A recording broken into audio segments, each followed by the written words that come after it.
everyone. අද මම ආයුර්වේද වෛද්‍ය විමලදාස උඩගෑරච්චි. අද මම කියන්න යන්නේ මේ හීම්බෝටියා සාක්කය ගැන. හීම්බෝටියා සෙංගමාලය උණ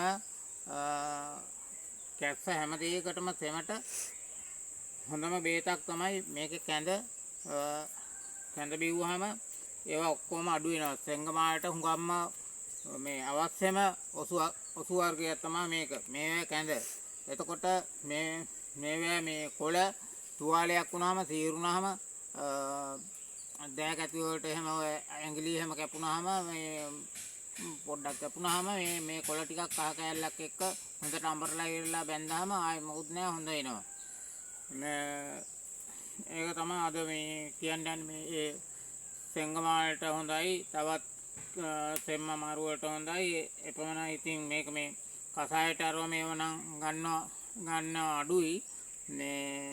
මේක මේ ඕවිටි වල අර මේ වෙල්ලයිනේ ඕන තරම් තිබුණා. දැන් නම් වඳ වෙලා හොයාගන්න නැහැ.